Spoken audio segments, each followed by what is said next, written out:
Extra. Presidente Biden alerta sobre o furacão Milton e garante aos residentes da Flórida: nós protegeremos vocês. O presidente Joe Biden instou os residentes no caminho do furacão Milton a evacuarem e ouvirem as autoridades locais. As declarações de emergência foram aprovadas e o secretário de Defesa dos Estados Unidos posicionou equipes de resgate perto da tempestade. Biden também chamou a desinformação em torno das consequências do furacão Helene de anti-americana e disse que é prejudicial para aqueles que precisam de assistência. Evacuar pode ser a diferença entre a vida e a morte, disse o presidente dos Estados Unidos. Assista o vídeo. Good evening. Within a few hours, Hurricane Milton is expected to make landfall on the western coast of Florida. Already we're seeing impacts from the storm, including significant winds and heavy rain. And there's also been frequent and widespread tornado warnings throughout the day, and they're continuing and expected to expand as Milton moves overland, including a few that have already touched down in South Florida. Currently, Milton is a Category 3, with wind speeds up to 120 miles per hour. But no one should be confused. It's still expected to be one of the most and worst destructive hurricanes to hit Florida in over a century. You know, both the heads of the National Hurricane Center and the National Weather Service made it very clear in conversations I've had with them earlier today. Milton still carries incredible destructiveness, can wipe out communities, can cause loss of life. Storm surge is still expected to be up to 13 feet.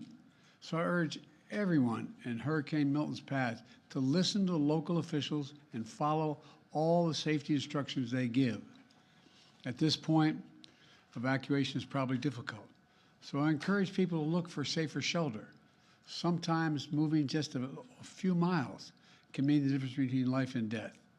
We've already approved emergency declarations for Florida. We have thousands of federal personnel on the ground, and we've staged and are ready to go. We have 20 million meals, 40 million liters of water. At my direction, the Secretary of Defense, Austin, has pre-positioned search and rescue teams, helicopters, and high water speed vehicles as close to the storm as possible, so they're ready to conduct life-saving missions. And the administrator of FEMA will be on site tonight in Florida and in the state's Emergency Operations Center. Both Administrator Criswell and I will be in constant contact with state and local officials in the hours ahead. Once the storm hits, we're going to work with state officials to clear debris, restore power, and do it as fast as possible. The Army Corps of Engineers will pump out water and decrease flooding. We've already directed the Department of Defense to be ready to provide active duty service members to support Florida after the storm surge if Governor DeSantis requests the help, which I expect he might, just like we did in North Carolina. I have surged over 1,000 U.S. Coast Guard personnel to perform search and rescue missions and reopen the Port of Tampa as soon as possible.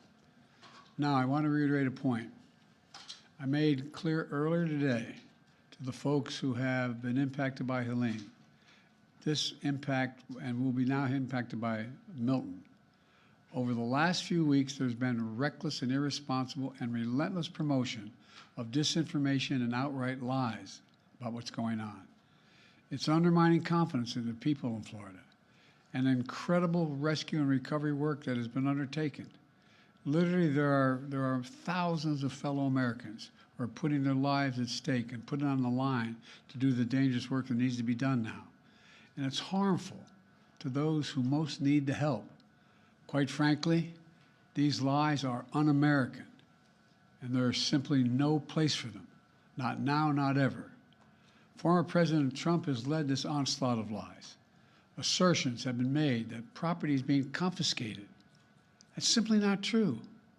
They're saying people impacted by these storms will receive $750 in cash and no more. That is simply not true either. They're saying that money needed for these crises are being diverted to migrants. What the heck are they talking about? Stop it. It's outrageous. It's just not true. Now the claims are getting even more bizarre. Marjorie Taylor Greene, the congresswoman from Georgia, is now saying the federal government is literally controlling the weather. We're controlling the weather. It's beyond ridiculous. It's so stupid. It's got to stop. Let me close with this. As difficult as these days and weeks have been, we've seen incredible courage by so many of our fellow Americans. I want to thank all the first responders for running toward danger instead of away from it, for saving lives and making a difference.